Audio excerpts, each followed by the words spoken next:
శ్రీమాత్రే నమ. జయ గురు దత్తాత్రేయ నమ. ఈ వీడియోలో మనం కుంభరాశి వారికి జూన్ 16 నుంచి 30 మధ్యలో జరగబోయే పక్ష ఫలితాలు పరిశీలిద్దాం. కుంభరాశి వారికి మరి ఈ పక్ష ప్రారంభంలో కుజగ్రహ అనుగ్రహం ఎక్కువగా రావడం జరిగింది.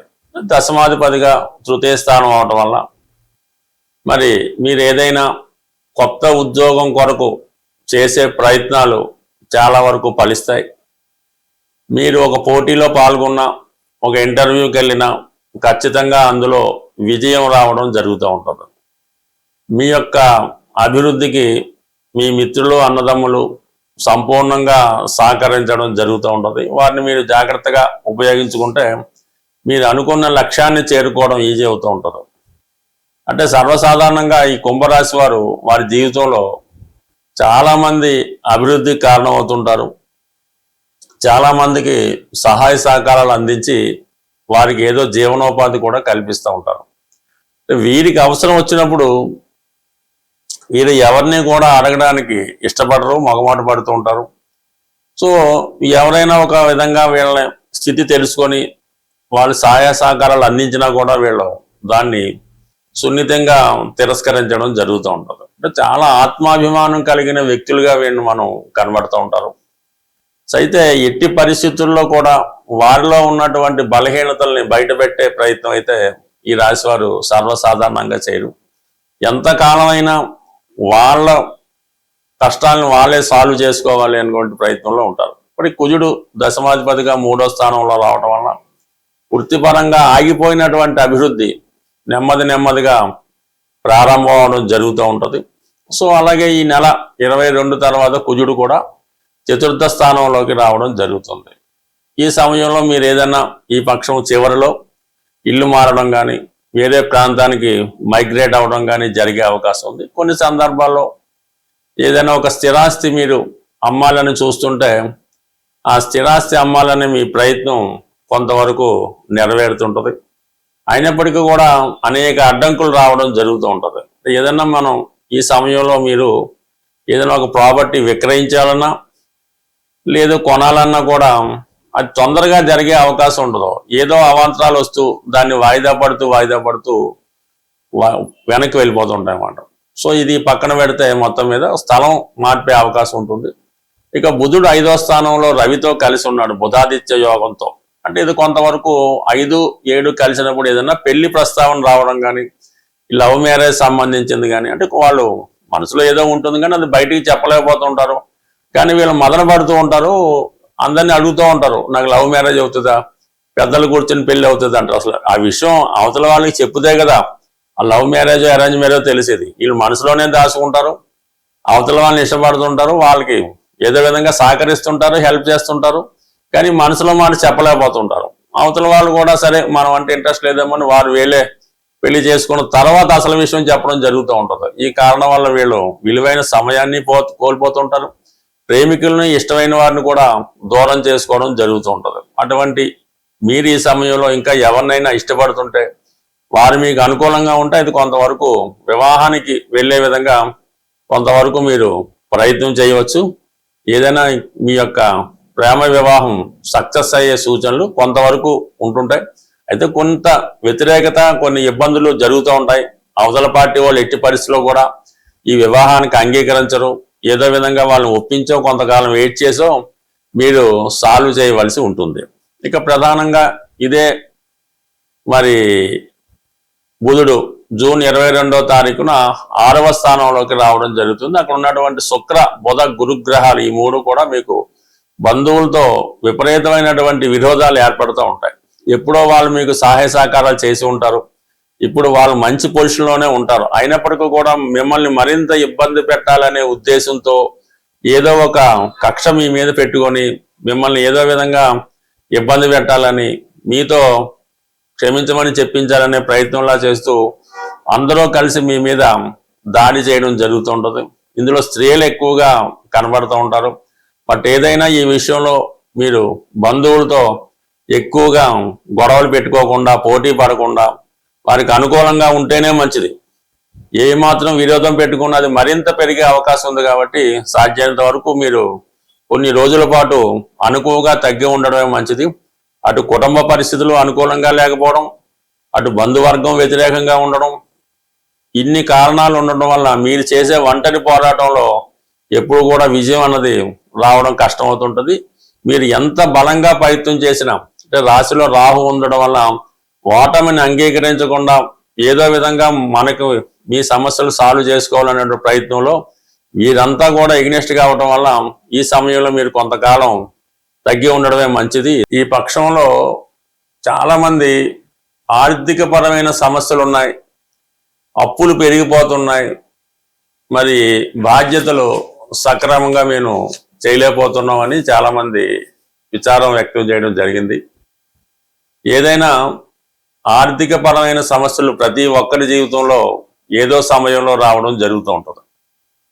సో దానికి పరిష్కారం అంటే ఆర్థిక సమస్యలకి కుజుడే కారణం అవుతూ ఉంటాడు.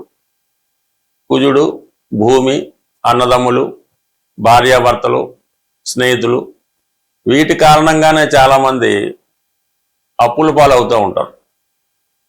సో వాటికి సరైన పరిష్కార మార్గం ఏంటంటే, మీరు ఆంజనేయ స్వామి విగ్రహాన్ని అంటే పూర్తిగా స్వచ్ఛమైనటువంటి కాపర్తో, రాగితో తయారు చేయాలి. ఏమాత్రం డొల్ల లేకుండా ప్యూర్గా ఉండాలన్నమాట, చాలా సాలిడ్గా ఉండాలి. సుమారు 6 అంగుళాల ఎత్తు, 6 అంగుళాల ఎత్తు అంటే మనకి ఉంటే సరిపోతుంది. నిల్చున్న విగ్రహమే ఉండాలి మీకు. కూర్చున్న విగ్రహం ఒకదానికి పనిచేస్తుంటుంది. కొంతమంది ఈ సంజీవ పర్వతాన్ని మోస్తున్నటువంటి విగ్రహాన్ని కానీ ఫోటోను కానీ పెడుతుంటారు. అది కొన్నాటికి పనిచేస్తుంటారు. ఇప్పుడు ఉన్నటువంటి సమస్యలకి రెడీ టు మూవ్గా ఉండాలన్నమాట ఆంజనేయ స్వామి వారు. అటువంటి కాపర్తో చేసిన విగ్రహాన్ని మీరు తయారు చేయించుకొని పూజా మందిరంలో పెట్టుకోవాల్సి ఉంటుంది. బ్యాక్గ్రౌండ్గా సీతారాముల పట్టాభిషేకం ఫోటో పెట్టుకోవాలి. మిగతా ఫోటోలు మీ ఇష్టం. ఈ సీతారాముల ఫోటో లేకుండా, వాళ్ళని పూజించకుండా ఆంజనేయ స్వామిని మీరు ఎంత పూజించినా కూడా మీ టైం వేస్ట్. ఆ పట్టాభిషేకం ఫోటో మీరు పెట్టండి. ఆంజనేయ స్వామి వారిని అంటే మామూలుగా స్థాపించి ప్రతి మంగళవారం కేవలం సింధూరంతో పూజించాలన్నమాట. అది మీ యొక్క విగ్రహాన్ని దీన్ని బట్టి సింధూరంతో కొంతవరకు హనుమాన్ యొక్క అష్టోత్తరంతో ఏదో విధంగా ఆంజనేయ స్వామి వచ్చినా రాకపోయినా ఏదో విధంగా 108 సార్లు పూజించి, మరి రామరక్షా స్తోత్రం చాలా ఇంపార్టెంట్ అన్నమాట. జీవితంలో ఎటువంటి కష్టాలనైనా దూరం చేస్తూ ఉంటుంది. ఈ రామరక్షా స్తోత్రాన్ని పారాయణ చేయడం వల్ల, పఠించడం వల్ల ఇలా ఒక 8 మంగళవారాలు చేయాలి. ప్రతి మంగళవారం కూడా మీరు ఎంత రుణం ఉంది, సుమారు మీకు ఒక 10 కోట్లు అప్పు ఉందనుకుందాం. 10 కోట్లు అప్పు ఉన్నప్పుడు 10 100 రూపాయల నోట్లు, అంటే 10 రూపాయల నోట్లు, అంటే 10 కాయిన్స్ మరి ఆంజనేయ స్వామి వారి పక్కన ఒక మట్టితో చేసినటువంటి హుండీ లాంటిది పెట్టి అందులో ఆ విధంగా ఆ సంఖ్య వచ్చేలాగా వేసుకోవాలి. 10 లక్షల అప్పు ఉంది, 10 రూపాయలు అందులో వేద్దాం. ఇలాగ మీరు ఒక 8 మంగళవారాలు ఆంజనేయ స్వామి వారిని పూజించుకోవడం వల్ల ఎంతో కొంత దాన్ని రెట్టింపు చేస్తూ వెళ్ళిపోవాలన్నమాట మీరు. అంటే అది మీరే ఎవరికి ఇవ్వక్కలేదు, హుండీలో కూడా వేయక్కలేదు.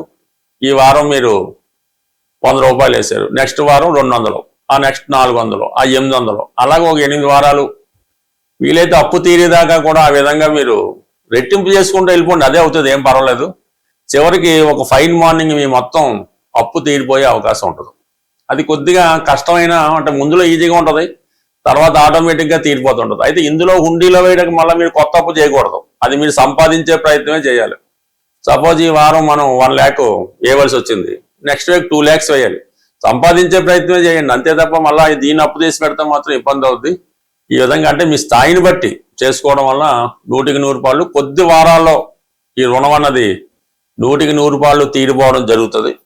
దాని తర్వాత మీ యొక్క క్యాష్ బాక్స్లో కానీ మీరు ఎక్కడైతే బీరువాలో బంగారు నగలు పెడతారో అందులో ఒక చిన్న ఎరుపు రంగు క్లాత్ కొత్తది లైనింగ్ లాంటి తీసుకొని అందులో మీ యొక్క ఒక పిడికెడు కందులు, శుభ్రమైన కందులు ఒక పిడికెడేసి చక్కగా మూట కట్టి మరి ఆ మంగళవారం రోజు ఆ కుజహోర జరుగుతుండగా మీ యొక్క క్యాష్ బాక్స్లో ఈ కందుల మూట పెట్టడం వల్ల ఈ రెమెడీ మీకు బాగా చక్కగా పనిచేసి మీకున్నటువంటి రుణ సమస్యలకి ఒక పరిష్కారం అన్నది 100% దొరుకుతూ ఉంటుంది.